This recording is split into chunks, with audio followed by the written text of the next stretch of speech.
So when it comes to cleaning your cast iron cookware, you do want to make sure you do a good job. That way it actually is clean. There's no leftover cooking oil that can go rancid in there. There's no food particles, and you'll avoid any buildup or crustiness, which is just straight up nasty.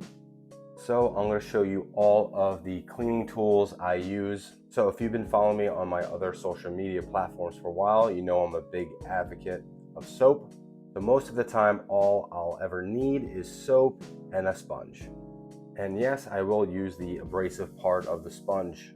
Now, if for some reason the sponge isn't cutting it, I'll switch over to a plastic scraper. These really get in the corners quite well, and they're very gentle on the pan. And sometimes instead of the plastic scraper, I'll use my chainmail scrubber. I used to avoid the chainmail because I didn't think they did a great job, but this one's super flexible and works quite efficiently.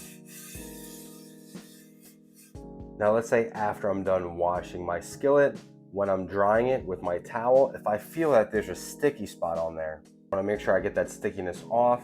So then I'll grab an SOS pad. This is a light grade steel wool.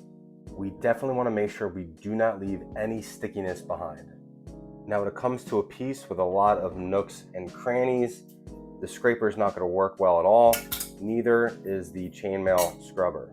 So I'll be going back to my sponge, and I'll be using a bristle brush that really gets in those tight little crevices. But to recap, these are the cleaning tools I like to use. Absolutely soap, sponge both sides, plastic scraper, chainmail scrubber, bristle brush, SOS pad if needed. Make sure you wash and dry your cast iron properly.